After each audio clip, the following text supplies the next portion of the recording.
அனைவருக்கும் வணக்கம். Voice of Shanu சேனலுக்கு உங்களை வரவேற்கிறேன்.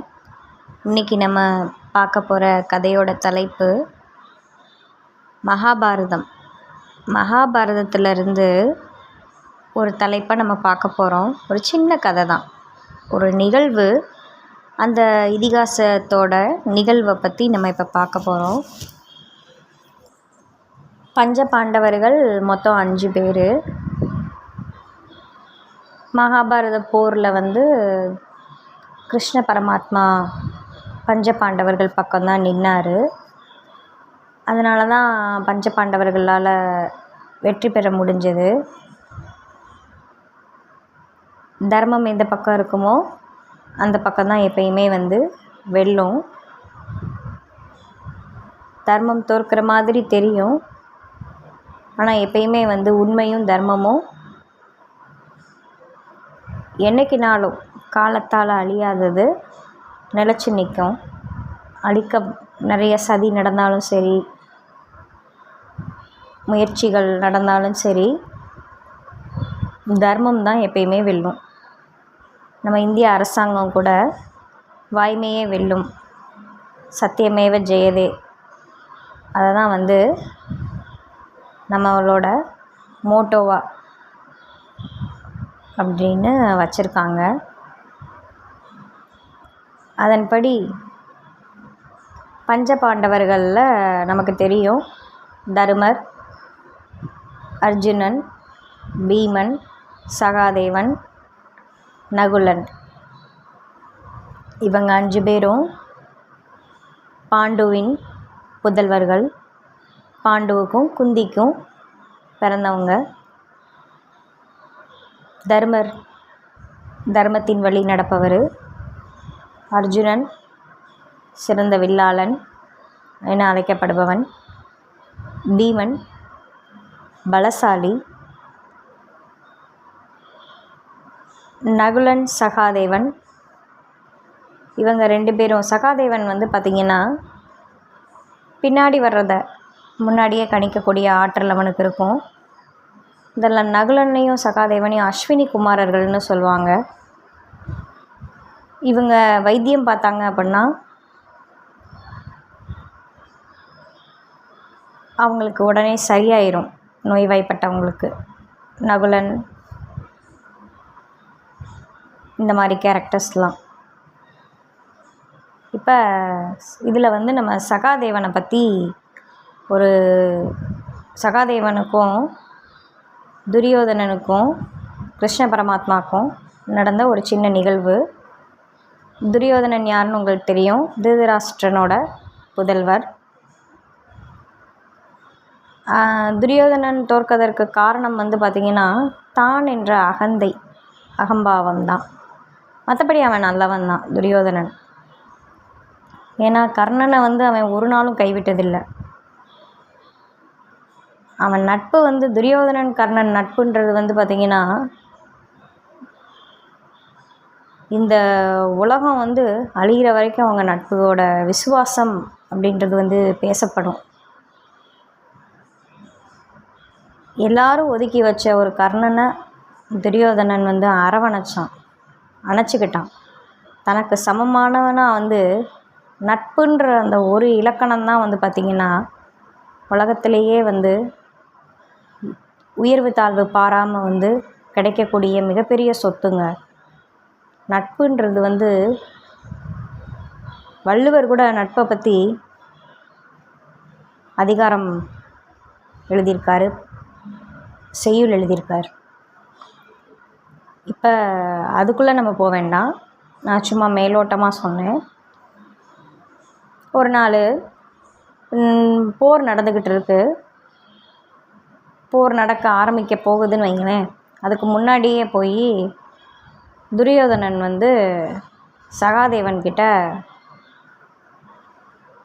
சகாதேவன்னா பாண்டுவோட புதல்வர்களில் ஒருத்தர், அவர்கிட்ட போய் என்னைக்கு நாங்கள் போர் தொடுத்தா ஜெயிக்கலாம் அப்படின்னு சொல்லி நேரம் குறிக்கிறதுக்காக சகாதேவன்கிட்ட போகிறாப்புல. நம்ம ஆள் நம்மளை கவுக்கிறதுக்கே வந்து நம்மக்கிட்டேயே வந்து ஜோசியம் பார்க்க வரானே அப்படின்னு அவருக்கு தோணுது. ஆனால் என்ன செய்ய முடியும்? சொல்கிறது அவரோட தொழில் தர்மம் இல்லையா? பார்த்துக்குங்க, தர்மப்படி நடக்கிறாங்க. சொல்கிறாரு, பிரசன்னம் பார்த்து ஜோசியம் கணிச்சு சொல்கிறாப்புல சகாதேவன் என்ன சொல்கிறாப்புலன்னா, துரியோதனன் கிட்ட அமாவாசை திதியில் வந்து நாள் குறித்து கொடுக்குறாப்புல. நீ இந்த நாளில் வந்து போர் செஞ்சேன்னா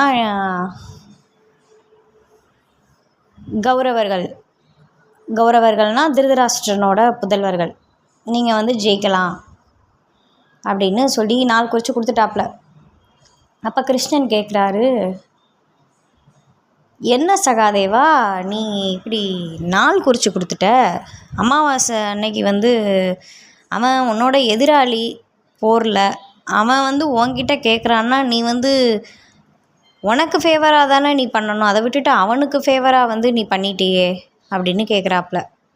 அப்போ அதுக்கு சகாதேவன் சொல்கிறாரு, தொழில்ன்றது வந்து தர்மப்படி இருக்கணும் இல்லையா? என்னோடய தொழில் என்னை நாடி வந்தவங்களுக்கு நான் உண்மையாக இருக்கணும். அதனால் நான் வந்து அவன் எதிரியோ நண்பனோன்னா நான் பார்க்கல. என்னோடய தொழிலை வந்து நீதி தவறாது, தர்மம் தவறாது நான் வந்து செஞ்சேன். இதில் என்ன கிருஷ்ணா தப்பு இருக்குது? ஆனால் நீ எங்கள் பக்கம் இருக்கையே, நீ எப்படினாலும் தகுடு தத்தம் பண்ணி ஜெயிக்க வச்சிருவே இல்லை எங்களை அப்படின்னு சொல்கிறாப்புல. நீ எங்கள் பக்கம் இருக்கிறதே எங்களுக்கு போதும் அப்படின்னு. கிருஷ்ணர் ஒரு புன்முறுவல் சிரிச்சிட்டு அந்த இடத்த விட்டு நகண்டுறார். அமாவாசை நாள் வருது. அது எப்படி வருதுன்னு நினைக்கிறீங்க? அமாவாசை நாள்ன்றது வந்து இன்னொரு நாள். நம்ம தலைவர் என்ன பண்ணிட்டாரு, கிருஷ்ண பரமாத்மா அடுத்த நாளே வந்து அமாவாசையை வந்து உருவாக்கிட்டார். எப்படின்னா, சூரியனும் சந்திரனும் சந்திக்கிறது தானே அமாவாசை. ஒரு ஆத்தங்கரை ஓரமாக உட்காந்து தர்ப்பணம் பண்ணிக்கிட்டு இருக்காப்புல நம்ம கிருஷ்ண பரமாத்மா.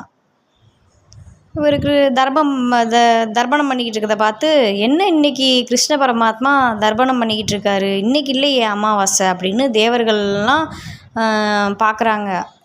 ஒன்றும் புரியலை, குழப்பத்தில் இருக்காங்க தேவர்கள்லாம், வானுலக தேவர்கள் கந்தர்வர்கள்லாம். ஏன் இன்றைக்கி போய் கிருஷ்ண பரமாத்மா போய் தர்ப்பணம் பண்ணிக்கிட்டு இருக்காரு, இன்றைக்கி அமாவாசை இல்லையே, இன்னும் நாள் இருக்கே அப்படின்னு. அப்போ இதை பார்த்துட்டு சூரியனும் சந்திரனும் நேராகவே வந்துடுறாங்க கேட்க கிருஷ்ணன்கிட்ட. கிருஷ்ண பகவானே, என்ன நீங்கள் பண்ணிகிட்ருக்கீங்க, இன்றைக்கி அமாவாசை இல்லையே, தர்ப்பணம் இன்றைக்கி பண்ணக்கூடாதே அப்படின்னு. அப்போ கிருஷ்ணர் கேட்குறாரு, சந்திரனையும் சூரியனையும் பார்த்து, வணங்குறேன் சந்திர பகவானே, வணங்குறேன் சூரிய பகவானேன்னு வணக்கம்லாம் பண்ணிவிட்டு நமஸ்காரம் பண்ணிக்கிறாப்புல. பண்ணிவிட்டு அமாவாசைன்னா என்ன அப்படின்னு கேட்குறாப்புல. யார்? நம்மால் கிருஷ்ணன். சூரியனும் சந்திரனும் சந்திக்கிறது, ஒரே நேர்கோட்டில் வர்றது. ரெண்டு பேரும் நேருக்கு நேராக இருக்கீங்க, சந்திச்சுக்கிட்டீங்க, அப்போ அமாவாசை முடிஞ்சது தானே அப்படின்னு தர்ப்பணம் பண்ணி முடிச்சிடுறாப்புல. அமாவாசை நாளில் வந்து போர் தொடுத்தாதான் யார் ஜெயிப்பா? துரியோதனன் ஜெயிப்பான். அமாவாசைன்றது முடிஞ்சு போச்சு. விதியால் வெல்ல முடியாததை கிருஷ்ண பரமாத்மா மதியால் வென்று காமித்து விட்டார் அப்படின்றது தான் இந்த நிகழ்வு மூலமாக நமக்கு சொல்ல வர்றாங்க. விதி வலியதுனாலும் அதை காட்டிலும் மதியானது கூர்மையானது. அப்போ அவர் குறித்து கொடுத்த நாள் அமாவாசைன்றது என்ன ஆகிப்போச்சு? நகன்று விட்டது, கழிந்து விட்டது. அதன் காரணமாக தான் பஞ்ச பாண்டவர்கள் அந்த திதியில் வந்து சதுர்த்தசி திதியில் வந்து அவங்களால செய்ய, ஒருவேளை துரியோதனன் அந்த அவர் குறித்து கொடுத்த சகாதேவன் குறித்து கொடுத்த அந்த திதியில் போரிட்டு இருந்தான்னா, கிருஷ்ணர் இந்த நாடகத்தை நடத்தாமல் இருந்திருந்தாருன்னா கௌரவர்கள் ஜெயிச்சிருப்பாங்க. ஆனால் இறைவனுக்கு எது நீதி எது அநீதின்னு தெரியும். நம்மளுடைய பிரார்த்தனைகள், நம்மளுடைய கோரிக்கைகள் இறைவனோட காதுகளில் விழுகும்போது நீ உன்னுடைய தர்மப்படி உனக்கு என்ன பணி விதிக்கப்பட்டதோ அந்த பணியை நீ தவறாமல் நீ செஞ்சுட்டு வா, மற்றதை நான் பார்த்துக்கிறேன். அதை தான் இந்த கதை மூலமாக கிருஷ்ண பரமாத்மா உணர்த்துறாரு. சரிங்களா? ஆக பஞ்சபாண்டவர்கள் அமாவாசை திதியானது நகன்று விட்டது, கழிந்து விட்டது. துரியோதனனால் அந்த திதியில், குறிப்பிட்ட திதியில் போர் செய்ய முடியலை. அதன் காரணமாக சகாதேவன் கணிப்பு, சகாதேவனுடைய கணிப்பும் பொய்யாகலை. அதே சமயத்தில் கிருஷ்ண பகவான் நம்பிக்கை, அவர் கிருஷ்ணன் மேலே வச்சிருந்த நம்பிக்கையும் பொய்யாகலை. யார் ஜெயித்தது? பஞ்ச பாண்டவர்கள் ஜெயிச்சிட்டாங்க. என்றைக்குமே நீதி தர்மம் வெல்லும். இதை நம்ம பாஞ்சாலி சபதத்தில் பாரதியார் சொல்லியிருப்பாப்ல, தர்மத்தின் வாழ்வுதனை சூதுகவும் தர்மம் மறுபடியும் வெல்லும் என்று கூறி உங்ககிட்ட இருந்து விடைபெறுகிறேன். நம்ம சேனலுக்கு நீங்கள் புதுசுன்னா நம்ம சேனலை சப்ஸ்கிரைப் பண்ணுங்கள், லைக் பண்ணுங்கள், ஷேர் பண்ணுங்கள், கமெண்ட் பண்ணுங்கள். இந்த கதை பிடிச்சிருந்துச்சுன்னா மீண்டும் இன்னொரு கதையில் உங்களை நான் சந்திக்கிறேன். நன்றி, வணக்கம்.